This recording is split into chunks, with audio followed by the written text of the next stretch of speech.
Olá, bom início de noite de sábado, sejam bem-vindos.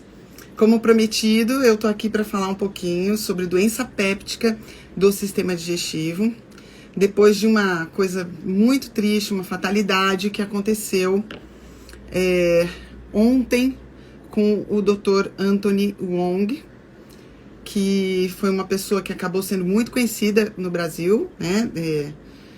A partir principalmente de 2020, por causa dos posicionamentos dele em relação à Covid-19 e à pandemia, né?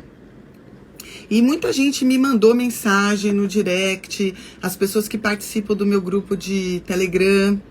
Inclusive, já vou até avisar aqui que eu vou falar alguns artigos científicos hoje, e é porque vocês não sabem, tá? Toda vez que eu falo que eu vou fazer uma live, eu me preparo, é como se eu fosse realmente dar uma aula, né? Então eu vou ler o que eu tenho o que tem de mais novo, que por acaso eu ainda não tenha lido, essas coisas. Me preparo, tomo meu banho, seco meu cabelo, passo um brilho na boca, igual eu tá indo dar aula, tá? Então isso aqui pra mim é encarado com muita seriedade, com muita responsabilidade, realmente, para entregar conteúdo para vocês, tá?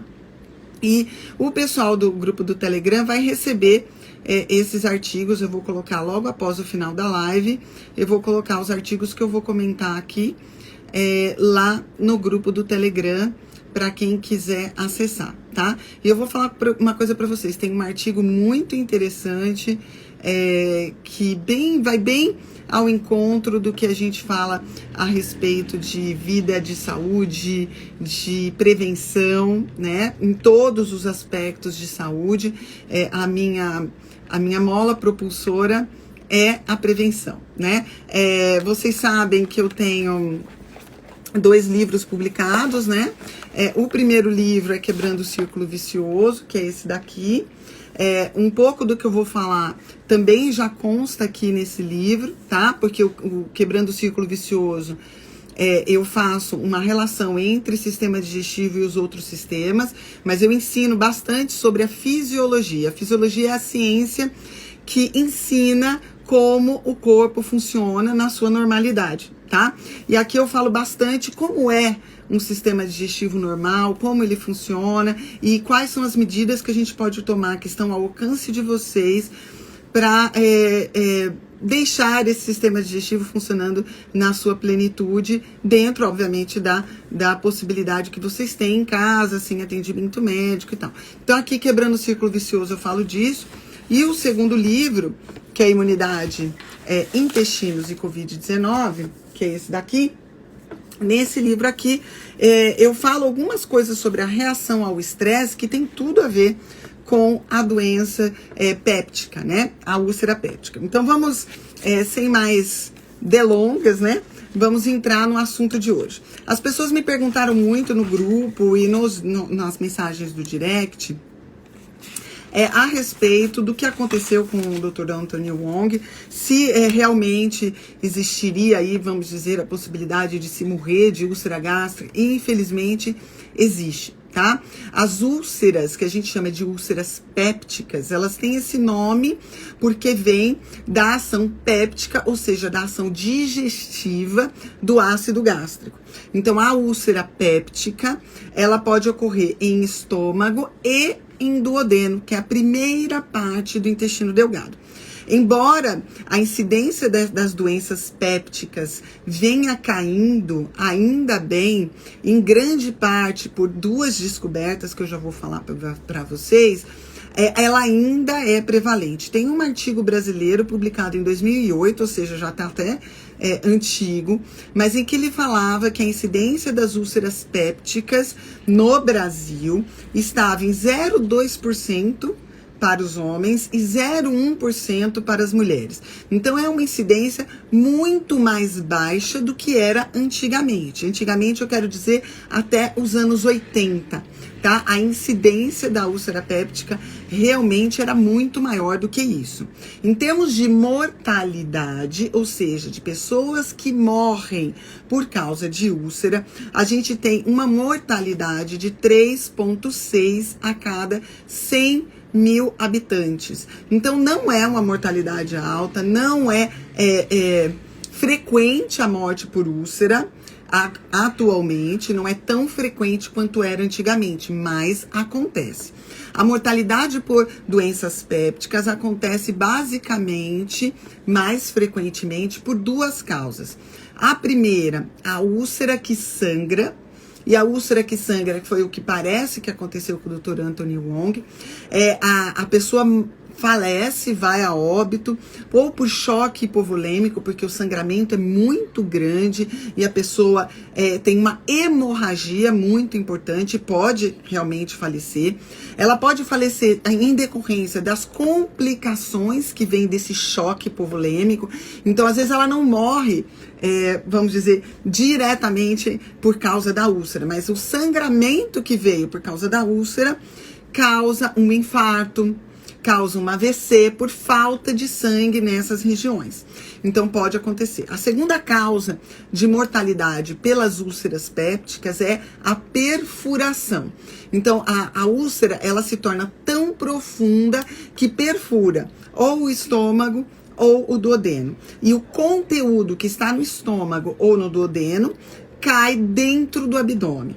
Se vocês imaginam que o ácido gástrico, ele tem uma capacidade de digerir até ferro, né? A gente diz, o pH ácido gástrico é realmente muito ácido. Então, vocês imaginam este pH, né, esse ácido, caindo na cavidade abdominal, junto com ele a pepsina, né, que se torna pepsinogênio, o suco pancreático começa a digerir tudo que tem dentro do abdômen. É muito grave.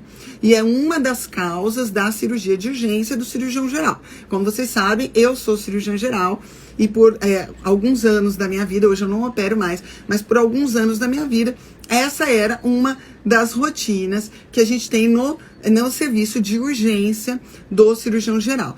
Operar úlceras perfuradas ou úlceras sangrantes, tá? A úlcera sangrante ainda pode até ser lidada, dependendo do caso, por um exame de endoscopia. Durante a endoscopia, o endoscopista pode lançar mão de algumas substâncias para esclerosar ou fazer aquele vaso parar de sangrar, aquele vaso sanguíneo. Ou ele pode usar de alguns artefatos que são mais ou menos como os clipes, tá? Que ele pega, vai lá e aperta o vaso que tá sangrando e ele para de sangrar. Esse é um dos adventos aí, a endoscopia, que causou uma diminuição importante da morbidade e mortalidade das doenças ulcerosas pépticas, né? A endoscopia que veio aí com mais força a partir dos anos 80, 90. Eu sou endoscopista. E a endoscopia permitiu que a gente fizesse diagnóstico precoce antes dos pacientes evoluírem com as complicações das úlceras pépticas. Uma terceira complicação que não é aguda, é uma complicação mais crônica e mais lá pra frente, é que muitas vezes o paciente tem muitas ulcerações, uma atrás da outra, dentro de numa localização do sistema digestivo, por exemplo, na região do piloro, que é a região de transição entre o estômago e o duodeno, e ele pode desenvolver com isso, com as cicatrizações dessas lesões, estenoses, ou seja, como se ele estivesse diminuindo a luz do estômago ou do duodeno. E aí, com isso, ele vai desenvolvendo como se fosse uma obstrução, tá? Do estômago e do duodeno, por causa dessas deformidades causadas nessa região pelo processo de cicatrização. Então, isso já não é agudo, né? É um processo mais crônico. Muito menos comum hoje em dia, porque a gente tem algumas possibilidades de tratamento de forma mais eficiente e mais precoce, que acaba muito difícil uma pessoa chegar a ter esse processo, mas ainda existe, né? Mas é muito menos frequente, tá? O que é uma úlcera? Classicamente, a gente define úlcera como uma solução de descontinuidade da mucosa do estômago e ou do duodeno, tá? Então, assim, eu tenho a mucosa do estômago, é como se fosse uma pele bem fininha. Pense nessa pele que recobre aqui a gengiva por dentro, mais ou menos isso. E essa pele desenvolve uma perda da continuidade. Então, é como se ela rompesse essa pelinha fininha, tá? Como se fosse uma afta, tá bom? E isso acontece no estômago ou no duodeno. Isso, como eu falei para vocês, não é tão frequente hoje, mas como a gente faz diagnóstico? Com a endoscopia, tá? A princípio. Antigamente a gente fazia diagnóstico com exames contrastados, tá? Em que a gente dava contraste, mas assim, é muito mais difícil de fazer diagnóstico desse jeito. Mas tem a clínica. Como que é a clínica de um paciente que tem uma doença ulcerosa? Dor. É uma dor na região do epigastro, então vocês seguem aqui, na região aqui do tórax, até aqui embaixo, sabe quando você acaba as costelas, essa região bem central, a gente chama, no abdômen, né, bem central na região aqui, abaixo da costela, a gente chama de epigástrio. Então a pessoa tem uma dor nessa região, é dor, tá? Às vezes uma sensação de queimação, e classicamente é descrito nos livros que a dor gástrica, então quando o paciente tem a úlcera gástrica, ele come, a dor piora. Quando ele tem a úlcera duodenal, ele come, alivia, tá? Mas isso, gente, não tem que esperar ser desse jeito, tá? Isso é o que é descrito no livro, isso seria o clássico, mas a comida pode interferir na presença ou não dessa dor. Tá? Normalmente, quando se está em jejum e dói, normalmente é no duodeno, tá? Quando come e dói, é no estômago, tá? Normalmente é assim. Isso não quer dizer que o diagnóstico tem que ser fechado dessa forma, porque isso é muito inespecífico, tá? Mas é dor. Eventualmente, o diagnóstico vem, às vezes a pessoa tem uma dor pequena, frustra, vai lá, toma um remedinho, passou, começa a se limitar em alguns alimentos, que eu já vou explicar para vocês, e aí o único achado de que há uma úlcera é um exame de sangue mostrando anemia. Tá? Isso não é incomum. O paciente está sempre com a ferritina, que é o depósito de ferro baixo, e você olha lá no exame de sangue, tem uma hemoglobina e um hematócrito um pouquinho mais baixo do que o normal, falando a favor de uma anemia ferropriva, né? De privação de ferro. Por quê? Porque fica um sangramento pequeno, leve, constante, que a pessoa não percebe, tá? E isso vai levando uma depleção dos estoques de ferro. Então, às vezes o diagnóstico é feito assim. A pessoa nem reclama muito, mas você vai fazer um exame de sangue e mostra que há uma anemia. Nessa investigação da anemia, é importante fazer um exame de endoscopia digestiva alta, tá? Eventualmente, isso pode aparecer também como um exame de sangue oculto nas fezes positivo, tá? E também pode vir com um sangramento agudo, tá? Quando o paciente vomita com sangue, né? Pronto, né? Tá fechado o diagnóstico disso. Às vezes ele não vomita, às vezes ele faz uma evacuação, as fezes vêm bem pretas, tá? Como um piche, sabe? Que se coloca na rua aí para tampar buraco. Essa característica das fezes a gente chama de melena. E essa característica vem porque os micro-organismos do intestino digerem a hemoglobina que está no sangue, que está nas fezes, e transformam essa hemoglobina nesse pigmento preto. E tem um cheiro bem forte, tá? Isso normalmente é patognomônico, ou seja, característico de sangramento digestivo alto, de sangramento no estômago ou no duodeno, porque deu tempo desse sangue passar pelas bactérias intestinais, ser digerido e sair nas fezes dessa forma, tá? A gente não precisa esperar tudo isso para fazer um diagnóstico de úlcera. Aliás, não deveríamos esperar tudo isso, tá? Bem, é mais frequente, eu tenho aqui, ó, um monte de anotação, tá? É mais frequente em homens que em mulheres, tá? E envolve, basicamente, a alteração, dos mecanismos de produção de ácido, por exemplo, um aumento da produção de ácido, ou 2, redução dos mecanismos de defesa em relação ao ácido, tá? É muito mais frequente em tabagistas, então pessoas que fumam, e a gente já vai entender um pouquinho por quê. Uso de anti-inflamatórios não hormonais, esse é clássico, tá? Pessoas que usam cronicamente os anti-inflamatórios, por exemplo, o diclofenaco, tá? Pessoas que tomam direto indometacina, anti-inflamatório, aspirina, também são muito provocadores da úlcera péptica, tá? É clássico o endoscopista estar de plantão num hospital e chegar um paciente com hemorragia digestiva com história de que estava usando um anti-inflamatório para uma dor na perna, para uma dor na coluna e tal, tá? É muito frequente. Então, tabagismo, uso de anti-inflamatório não hormonal, estresse crônico, tá? E eu já vou explicar os mecanismos que cada uma das coisas. Estresse crônico está relacionado ao aumento da incidência das úlceras, tá?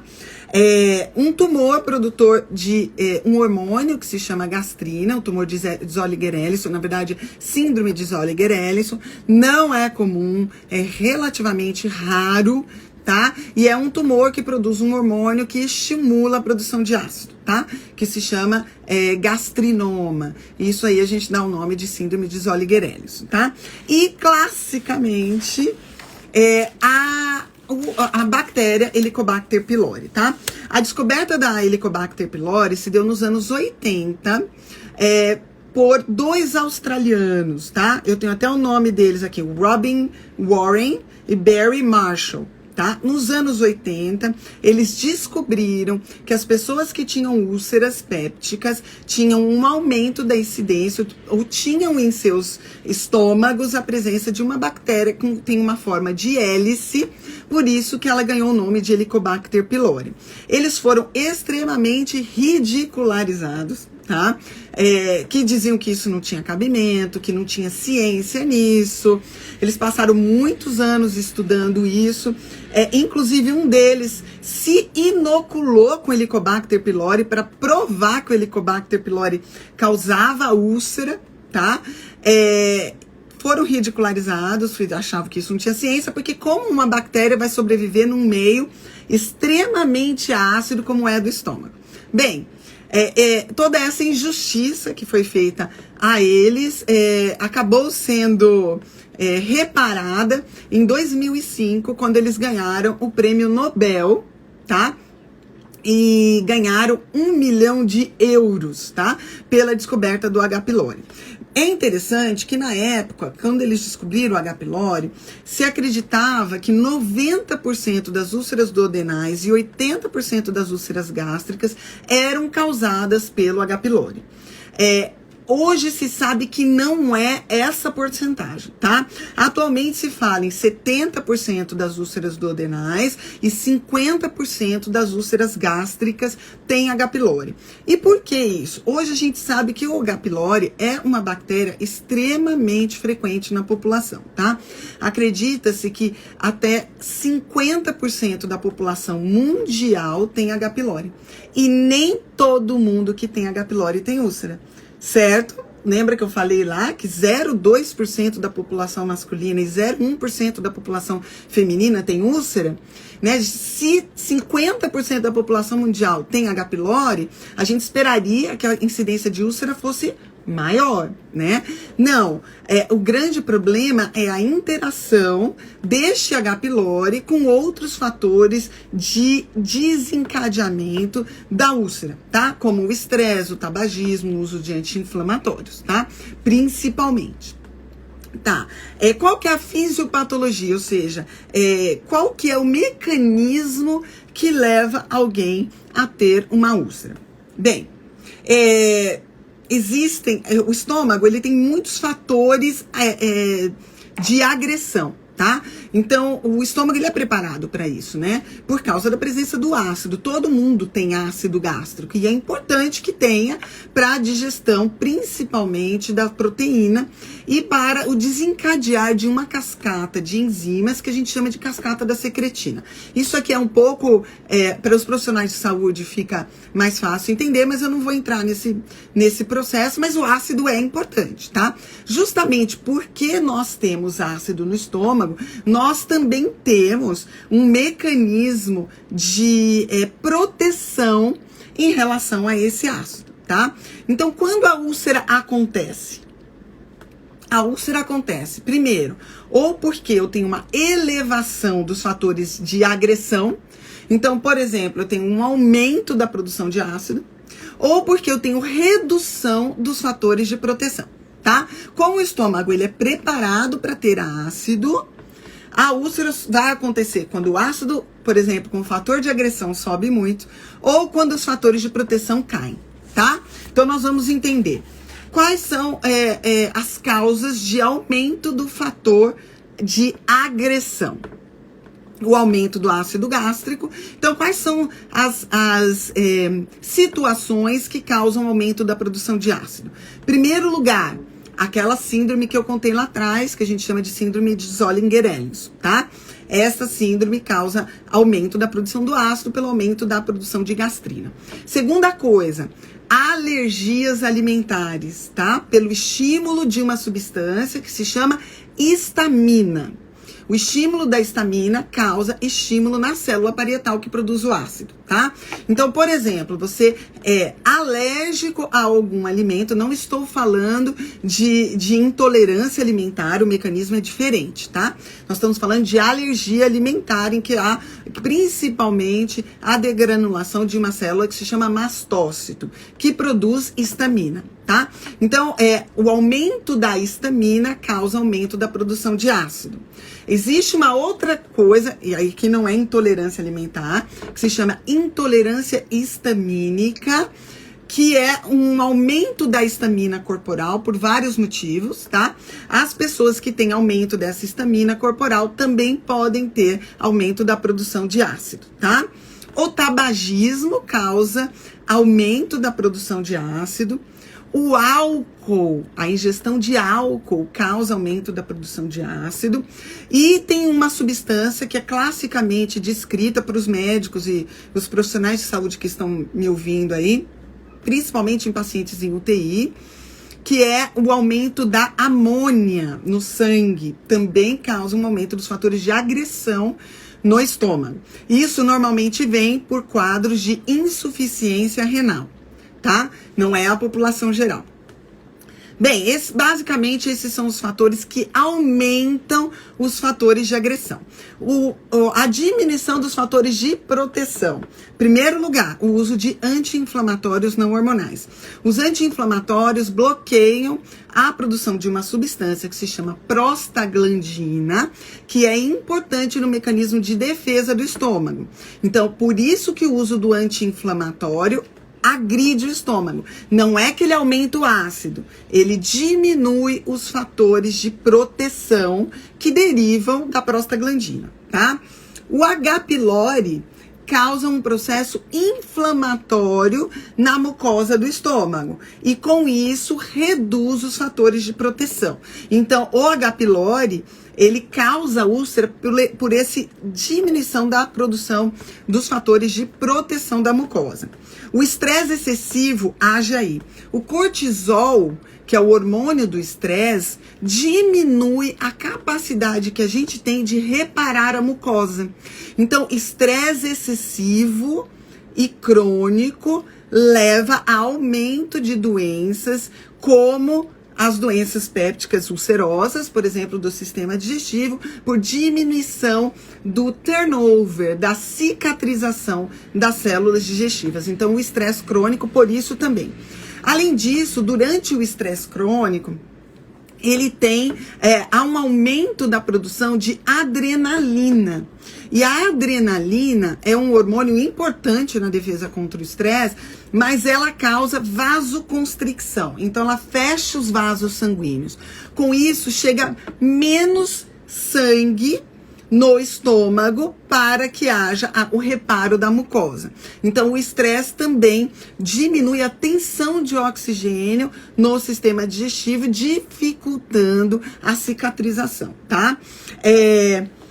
Da mesma forma, qualquer coisa que causa uma diminuição da irrigação sanguínea sobre o sistema digestivo também pode causar o aparecimento de úlcera. Por exemplo, os pacientes internados em UTI que fazem um choque, tá? Choque hipovolêmico, choque séptico, que causam hipóxia, redução da tensão de oxigênio.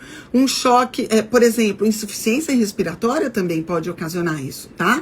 Como agora na Covid-19, por exemplo, diminuição da tensão de oxigênio, causando uma isquemia do sistema digestivo, a diminuição da irrigação sanguínea sobre o sistema digestivo, tá? Bem, Denise, você me explicou como as úlceras acontecem, por aumento da produção de fatores agressores ou por diminuição de fatores de proteção. Como eu trato? Tá, gente, toda vez que a gente está falando em pensamento funcional, a gente está falando em tratar a base do processo, tá? A gente, sabendo as causas, o ideal é que sempre você trate a causa. Mas a partir do momento que eu fiz um exame de endoscopia e eu achei uma úlcera lá, eu vou ter que tratar, tá? Às vezes eu não tenho tempo de descobrir qual foi a causa da úlcera, né? Eu vou ter que reduzir o ácido gástrico para que haja cicatrização. Então, veja bem, lembra que eu falei para vocês que a partir dos anos 80 caiu bastante a incidência e a mortalidade pelas úlceras? Em parte pela presença, primeiro pelo diagnóstico do H. pylori, né? Pelos australianos, pela presença aí, a ciência, né? Quando ficamos sabendo que o H. pylori podia provocar úlcera, então a partir do momento que a gente tem o H. pylori, a gente tem que tratar, né? E aí, tratando o H. pylori, normalmente há uma cicatrização da úlcera. Então, primeiro, por isso, né? Isso nos anos 80. Segunda questão foi a presença aí dos exames de endoscopia, que começaram a fazer diagnóstico mais precoce, né? Dessas úlceras, antes que o paciente desenvolva um sangramento ou uma perfuração. E terceiro fator foi que a partir dos anos 80, mais precisamente 1986, começou a ser comercializado os inibidores de bomba de prótons, também conhecido como prazóis, tá? O primeiro deles foi o omeprazol e foi uma revolução. Realmente, a partir do momento que eu tiro o ácido e eu ajudo na recuperação, e aí a gente vai falar sobre isso, eu possibilito que haja uma cicatrização do leito ulceroso, tá? Eu tiro o ácido, que é um fator agressor, e eu deixo o corpo cicatrizar.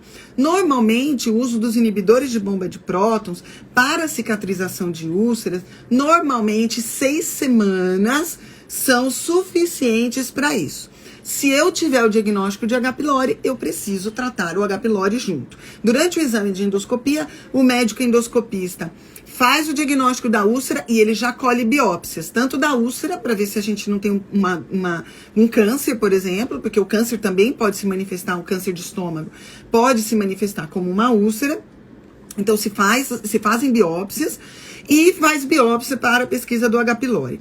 Vindo o H. pylori positivo, tem que tratar, tem que tirar o ácido para que haja cicatrização e eu tenho que tratar o H. pylori. Antigamente, como que se tratava antes do início aí dos inibidores de bomba de prótons nos anos 80? Normalmente a gente tratava tardiamente, né, quando o paciente já estava complicado, uma internação hospitalar, e aí a gente tinha que fazer uma cirurgia. Fazia-se na época uma gastrectomia parcial com uma vagotomia, ou seja, pegava o nervo vago, que é responsável pela secreção de ácido do estômago, e cortava o nervo para que a pessoa parasse de produzir ácido. Qual é o grande problema? Ela vai parar de produzir o ácido para o resto da vida, né? Então, óbvio que o uso dos inibidores de bomba de prótons foi uma revolução, né? E por isso caiu tanto a mortalidade pela doença, tá? Se eu tô usando anti-inflamatórios não hormonais, o ideal é que pare de usar o anti-inflamatório, não esquecendo aí que são os diclofenacos, né? A indometacina, a aspirina, né? Então, se eu descobrir na vigência de uso disso que está com uma úlcera, tem que parar. Os médicos que prescrevem essas medicações com frequência também normalmente tendem a tentar dar alguma coisa para ajudar, né? A proteger, vamos dizer assim, tá? A gente tem também os inibidores, os bloqueadores H2, que são os bloqueadores de histamina. Lembra que eu falei que histamina é um mecanismo de produção de ácido? Agora, no começo do ano passado, foi retirado do mercado a ranitidina, que era uma medicação muito antiga. A ranitidina foi relacionada ao aumento de uma substância que se chama NMDA, que aumenta a chance de câncer. Então, por isso que a ranitidina foi, depois de mais de 30 anos de mercado, foi retirada. E hoje a gente tem, por exemplo, a famotidina no mercado e a cimetidina, tá? Que são bloqueadores H2 também, que ajudam aí na cicatrização das úlceras. Mas eu posso também trabalhar não só pela retirada dos fatores agressivos, tá? Eu posso trabalhar do lado de melhorar a barreira de proteção do sistema digestivo. Com esse intuito, surgiu uma droga, que é o misoprostol, muito conhecida e foi muito boa para o sistema digestivo. Infelizmente, em 1998, ela foi proibida de vender em farmácias, porque ela também é conhecida pelo um nome, na verdade, que é um nome comercial, que nem existe no Brasil, na verdade, mas que é o Cytotec, que infelizmente é abortivo. Infelizmente não, porque se usa o Cytotec em hospitais, por exemplo, para abortos retidos, né, para ajudar na eliminação de pessoas que sofreram aborto e não conseguem eliminar. Então ele é usado ainda em hospitais, né, que é o misoprostol, mas ele era muito bom para cicatrização, porque ele aumenta a prostaglandina. Lembra que eu falei para vocês que o mecanismo que o anti-inflamatório causa úlcera é porque ele bloqueia a prostaglandina? O misoprostol é uma prostaglandina. E com isso ele ajudava no mecanismo de barreira, fazendo com que a cicatrização fosse eficiente. Com a retirada dele do mercado, a gente ficou com os inibidores de bomba de prótons. Tem uma outra alternativa que se chama sucralfato, que é uma mistura de sacarose com alumínio, que ao contato com o muco gástrico, com o ácido gástrico, ele forma um muco, ele forma uma barreira e que pode ser usado para cicatrização também, tá? Agora eu vou começar a falar aqui. E aí eu quero que vocês, importante aí, se tiver profissionais de saúde, isso para vocês anotarem. Tem muito produto natural que vem da natureza que aumenta esses fatores de barreira, de proteção do sistema digestivo e auxiliam na prevenção de reincidência de úlcera. Tá? Então eu tenho uma úlcera, eu tenho que inibir o ácido, eu tenho que cicatrizar, eu tenho que tratar esse H. pylori. Depois desse processo, como eu evito de ter novamente, tá? Então é dentro disso que eu tô querendo dizer para vocês. Como eu evito? Vamos lá. Bem, tem alguns polifenóis. É um artigo que eu vou mostrar para vocês lá no grupo do Telegram. Se você não segue o grupo do Telegram, começa que eu coloco os artigos lá, tá bom? Bem, tem uma substância que se chama Piper Betel. A Piper Betel é um tipo de pimenta que é asiática, mais frequente lá. Tem vários trabalhos mostrando o aumento da proteção da mucosa gástrica com ela. Aqui no Brasil, eu não sei, tá? Se a gente tem acesso, eu nunca vi. Mas eu vou falar alguns que tem, tá? Os polifenóis da maçã. Então, olha lá. Comer maçã, principalmente maçã orgânica, e aí pega o caderninho, anota o seguinte: uma receita que ajuda bastante para cicatrização de sistema digestivo, não só cicatrização de doenças pépticas, mas também de barreira intestinal, para melhora da barreira intestinal. Maçã cozida. Tá? Então vocês pegam a maçã, de preferência obviamente orgânica, descasca a maçã e cozinha essa maçã inteira, tá? E depois você vai comer. Você pode comer ela em jejum, pode colocar um pouquinho de canela, que é um baita antioxidante também, né? A cinnamon verum, ajuda, que vem polifenóis aí junto, tá? Mas a maçã cozida, morninha, ajuda pra caramba, tá? Na prevenção, principalmente porque a gente tem uma substância que eu andei falando agora na pandemia sobre ela, que é a quercetina, que é um polifenol da maçã também, tá?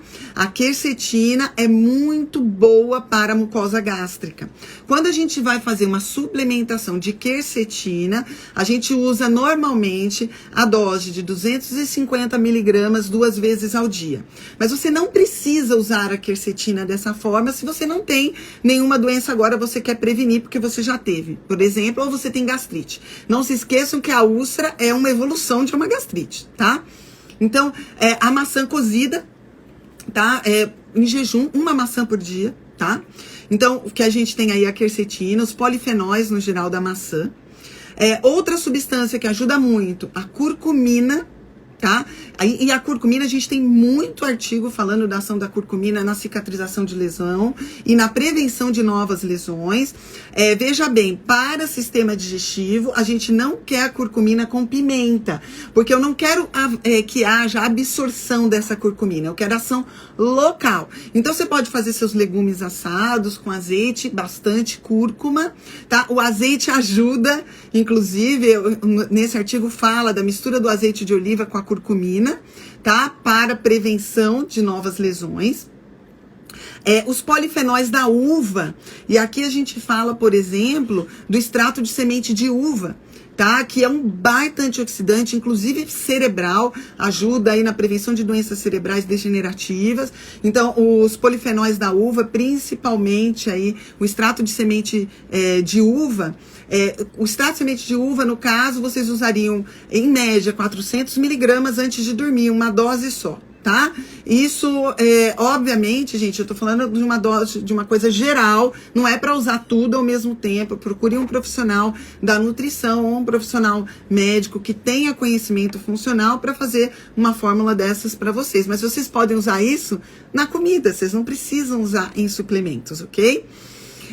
Os polifenóis do chá verde também, a gente sabe que reduz inclusive o H. pylori, tá? Ajuda na prevenção de novas infecções pelo H. pylori. Então, o chá verde, você pode tomar o chá, em média, 2 xícaras por dia é suficiente, e porque chá verde demais também pode agredir, tá? O estômago. Então, tudo na vida é equilíbrio. Olha aí eu não sei se vocês viram, eu tenho alguns GIFs agora, um deles é equilíbrio é a chave, tá? Porque realmente aqui, mais uma vez, equilíbrio é a chave. Os polifenóis da romã, tá? A gente já tem alguns produtos no mercado padronizados que são muito bons para serem usados também como preventivos de novas lesões. A melatonina, tá? A gente vem falando agora da melatonina aí na pandemia, eu fiz um post lá atrás. Esse livro aqui eu falo da melatonina, no caso da diminuição dos processos inflamatórios, mas a melatonina também melhora os fatores de proteção do estômago, tá? Então, a melatonina, a dose tem que ser individualizada. Nesse caso, a dose tem que ser por via oral, não sublingual, tá? Em média, 1 miligrama já ajuda muito, tá? E é óbvio que você vai tomar antes de dormir, porque aí você já tem 2 coisas aí, né? Ajuda o sono também, mas a melatonina melhora os fatores de proteção do estômago. Além disso, a gente tem a aloe vera. Eu gosto muito da aloe vera para proteção da mucosa gástrica, para aumento, inclusive para esofagites também, tá? Aloe vera em suco, por exemplo. Você toma, deixa ele geladinho na geladeira, toma uma xícarazinha de café em jejum, tá? Ajuda bastante. Tem 2 outras plantas que eu gosto bastante, tá? Que existem com fartura aqui no Brasil, você não precisa de prescrição médica, você pode usar a própria erva, o chá, que é a espinheira santa. A espinheira santa, ela diminui o fator de agressão, porque ela tem o poder de diminuir o ácido gástrico. Obviamente, nada parecido com o inibidor de bomba de prótons, mas ela ajuda a diminuir o fator de agressão, vamos dizer assim. E ela ainda tem um fator de proteção também. Então, espinheira santa é campeã, tá? E você pode usar ela na forma de chá, de tintura, de extrato seco, tá bom? E tem uma outra planta que eu gosto bastante. Nossa, gente, tem muita coisa aí, né? Que é a guaçatonga, tá? Que é uma planta... Eu falo da guaçatonga e da espinheira santa nesse primeiro livro aqui, tá? E que é uma planta tipicamente brasileira, tá? E ela ainda tem uma ação antidiarreica. Então, para pessoas que têm o intestino mais solto, a guaçatonga ainda ajuda nesse processo também.